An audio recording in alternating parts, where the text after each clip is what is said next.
Bienvenue à vous dans cette nouvelle vidéo d'actualité automobile. On se retrouve ensemble aujourd'hui pour un débrief des actualités auto les plus importantes de ces dernières 24 heures. Et pour la vidéo d'aujourd'hui, je vous propose de faire un tout petit peu différemment de ce que je fais d'habitude, puisqu'avant de vous parler du sommaire et des actus qu'on va aborder aujourd'hui, je voulais vous faire passer deux informations importantes à propos de l'industrie automobile. La première concerne les ZFE en France. Il y a un débat qui est en cours depuis hier à l'Assemblée nationale pour une éventuelle suppression ou un assouplissement des ZFE. Je pensais qu'il y aurait un vote cette nuit et qu'on saurait dès aujourd'hui quel serait l'avenir de ces fameuses ZFE. Eh bien, les députés n'ont pas réussi à se mettre d'accord sur la proposition à voter. Résultat, il n'y a pas eu de vote et les débats vont continuer aujourd'hui et peut-être même demain. Donc on risque de ne pas savoir ce que vont devenir les ZFE avant peut-être vendredi, samedi ou même lundi. Deuxième information que je voulais vous mettre dès le début de cette vidéo parce qu'elle va être nécessaire pour comprendre le reste des actus dont on va parler aujourd'hui mais également dans les prochains jours. Ça concerne évidemment les taxes Trump. Ces taxes sur les produits importés aux États-Unis dont l'automobile mettent en grande difficulté l'industrie automobile européenne. Certains ont peut-être vu passer une news hier qui disait que Donald Trump allait mettre en pause ces nouvelles taxes pendant 90 jours. C'est vrai, sauf qu'il y a un détail important pour le monde automobile, c'est que toutes les taxes sont effectivement levées pour 90 jours, sauf concernant l'automobile, et également l'acier, mais on va dire que c'est moins le sujet de mes vidéos. Donc même si pendant quelques heures les constructeurs européens ont pu souffler un petit peu et se dire que tout allait rentrer dans l'ordre, au bout de quelques heures, Scott Bessent, le secrétaire d'État au Trésor américain, lors d'une conférence de presse, a effectivement expliqué que l'automobile, les taxes allaient continuer, y compris pendant la pause de 90 jours. Donc là, c'est vraiment la galère continue pour le secteur automobile. Voilà, maintenant que vous savez ça, vous savez pourquoi on va parler aujourd'hui de Stellantis. Et oui, encore, puisque Stellantis ne sait pas quoi faire d'Alfa Romeo et de Maserati et va peut-être tout simplement faire disparaître les deux marques. On va en parler, c'est quand même assez important. Tant qu'on parle de voitures italiennes, on parlera également de la grave crise qui est en train de traverser l'industrie automobile italienne avec des niveaux de production qui sont revenus à ceux des années 50. Et pour terminer, on parlera d'un sujet qui n'a rien à voir. On parlera de Renault qui essaie de sauver son Scénic électrique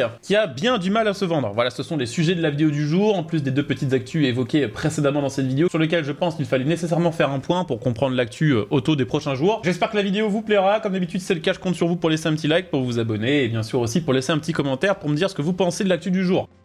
Je vous le disais, on va reparler de Stellantis qui ne sait vraiment plus quoi faire de Maserati et de Alfa Romeo. Le groupe Stellantis ne va pas très bien, vous le savez, ils ont passé une année 2024 très difficile avec une chute des bénéfices, une chute du chiffre d'affaires, une chute des ventes, plus de 70 campagnes de rappel durant l'année 2024, ce qui est gigantesque. Il y a eu le licenciement de leur ancien PDG Carlos Tavares et maintenant l'année 2025 commence avec des mauvaises nouvelles, notamment les fameuses taxes Trump. Alors Stellantis n'est pas le groupe le plus concerné par ces taxes, Volkswagen par exemple va prendre bien plus cher, mais il y a quand même parmi les marques que détient Stellantis deux marques qui vont poser problème, c'est Maserati et Alfa. Deux marques qui n'allaient déjà pas fort, surtout Maserati. En 2024, Maserati a vendu, on le rappelle, 50% de voitures en moins qu'en 2023. Alfa a connu aussi une année assez difficile avec des pertes sur ses plus gros marchés, notamment l'Italie et les États-Unis. Ça allait un peu mieux depuis le début de l'année 2025 pour Alfa Romeo. Le problème, c'est qu'au moment où la marque commence un petit peu à remonter, on a les taxes Trump qui viennent la couper dans son élan,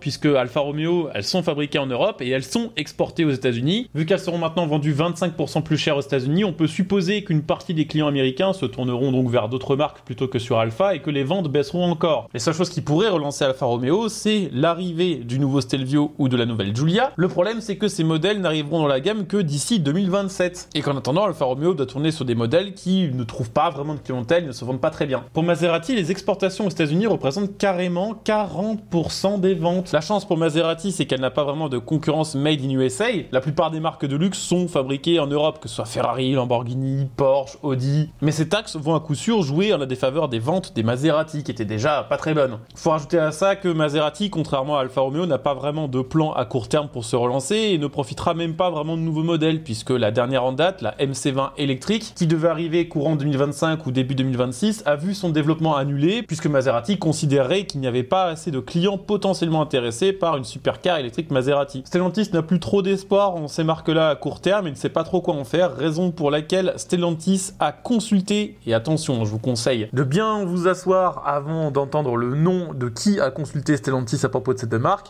Stellantis a consulté McKinsey. Autant vous dire que c'est pas demain la veille que Alfa Romeo ou Maserati va sortir de la crise. Rien n'a pour l'instant été annoncé officiellement à propos de ces deux marques. Ce qu'on sait quand même, c'est que plusieurs solutions sont étudiées, la possibilité de partenariat avec d'autres entreprises. Si un partenariat entre Ferrari et Maserati reprenait, ce serait probablement la meilleure chose qui pourrait arriver à Maserati. On sait également que maintenant certaines entreprises, notamment des constructeurs chinois, se seraient portés volontaires pour le rachat de ces marques, notamment pour Maserati, et qu'aux dernières nouvelles, les scénarios à long terme de Stellantis comprennent la scission de Maserati. Donc pour résumer tout ça, c'est sûr à 99% que Maserati va dégager de chez Stellantis. Il y a de très fortes probabilités que Maserati soit à long terme revendu à un groupe chinois. Il y a un peu plus d'espoir pour Alfa Romeo qui est dans une moins mauvaise situation, mais on est quand même à 2 doigts de la fin de 2 marques italiennes, 2 marques quand même de passionnés, qui ont eu leurs heures de gloire, qui ont fait des modèles incroyables. Et c'est quand même, je trouve, personnellement assez terrible. Donc là, on parlait spécifiquement d'Alfa et Maserati, mais si on regarde plus largement du côté des voitures de marque italienne et des voitures produites en Italie, on se rend compte qu'il y a quand même un problème colossal. Alors là aussi, ça concerne Stellantis, encore une fois, malheureusement, mais c'est vrai que Stellantis, en récupérant Fiat, Alfa Romeo, Lancia, Maserati et Abarth, a récupéré la quasi-intégralité des constructeurs de masse italiens. Donc en fait, quand on veut savoir comment va la production italienne, il suffit de regarder la production italienne de Stellantis. Et là, c'est terrible. Rappelez-vous, il y a quelques jours, je vous parlais du fait qu'en France, on était revenu à des niveaux de production automobile similaires à ceux des années 60. En Italie, sur le premier trimestre 2025, concernant les marques de Stellantis, donc encore une fois, quasiment l'intégralité des voitures produites en Italie, on est revenu à des chiffres aussi bas que ceux de l'année 1956, c'est-à-dire quasiment 70 ans en arrière. Sur les 3 premiers mois de l'année, c'est 109 000 voitures qui ont été produites, c'est une chute de 36% par rapport à l'année dernière. Alors encore une fois, ça concerne surtout Stellantis, qui, je le rappelle, encore une fois, représente la quasi-intégralité de la production automobile italienne. Cette baisse de la production massive et les licenciements qui vont avec affectent les 6 sites de Stellantis présents en Italie. Par exemple, à Pomigliano, le Dodge Hornet, qui effectivement est fabriqué là-bas parce que dessous c'est un Alfa Romeo, avant d'être exporté aux États-Unis, la production du Hornet a baissé de 80% à Pomigliano, et elle risque de baisser encore plus du coup maintenant avec l'histoire de taxes. La production des Maserati a baissé de 72% à 1033 unités. La production d'Alfa Romeo a chuté de 52%. Le pire là-dedans quand même, c'est que Stellantis ne s'attend pas à une amélioration en 2025. Ils ne s'attendent pas non plus à ce que ce soit pire, mais pas à ce que ce soit mieux non plus. Alors évidemment, ils ont des plans pour essayer de relancer l'industrie italienne et leurs marques, notamment l'arrivée de la Fiat 500 hybride qui est censée être produite à Mirafiori et qui est censée redresser Fiat et Abarth par la même occasion. John Elkann, le PDG de Stellantis, a réaffirmé en mars 2025 qu'ils avaient bien prévu d'investir 2 milliards d'euros dans la production italienne du groupe, mais il a également averti le gouvernement italien que ça dépendrait quand même de l'effet des taxes et qu'il est tout à fait possible que 2025 soit encore pire que 2024. Voilà. Pour terminer cette vidéo, je voulais vous parler d'un sujet qui n'a rien à voir, mais c'est l'actu quand même. Renault essaye de sauver son Renault Scénic, en tout cas sa version électrique,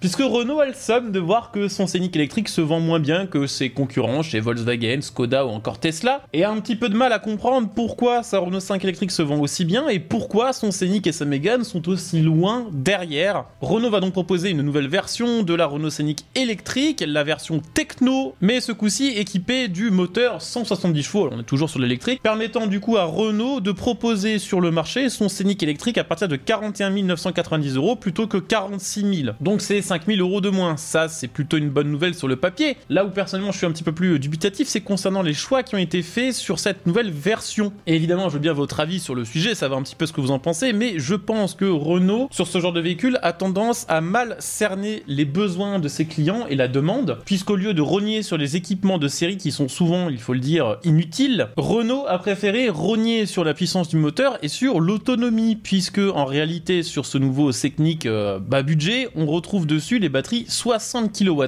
Le problème quand même, c'est que le Scénic, c'est un véhicule qui est fait pour rouler, c'est pas une petite citadine comme la Renault qui est faite pour les petits trajets, c'est fait techniquement pour faire de l'autoroute, pour faire la route des vacances, ou pour les commerciaux qui vont devoir faire des longues distances tous les jours. Sauf que le Scénic a un gros problème qui probablement ne sera jamais résolu sur la génération actuelle, c'est que le Scénic en termes d'efficience est l'un des pires véhicules électriques de son segment. C'est un des véhicules électriques qui consomme le plus. Résultat, sur autoroute, l'autonomie n'est que d'environ 280 km. Au lieu des 470 annoncés, c'est vraiment très peu pour un véhicule qui est quand même destiné à faire beaucoup de routes. Et ça, évidemment, en partant d'une batterie qui est chargée à 100%, Maintenant, le problème, c'est que ce Renault Scénic ne supporte que les charges rapides allant jusqu'à 130 kW, et d'après la plupart des essais réels, pour recharger la batterie de 15 à 80%, il faut déjà 30 minutes. Et donc en réalité, avec seulement 80% de la batterie, on fait à peine 240 à 250 km. Donc oui, il est moins cher qu'avant dans cette nouvelle version, avec des équipements un petit peu différents, mais ça résout toujours pas le problème de base de ce véhicule-là. On verra si la simple baisse des prix permet à Renault de relancer ses ventes, affaire à suivre. En tout cas, on a fait le tour pour la vidéo du jour de toutes les actualités. J'espère que cette vidéo vous aura intéressé. C'est le cas, bien sûr, je compte sur vous pour le montrer en laissant un petit like,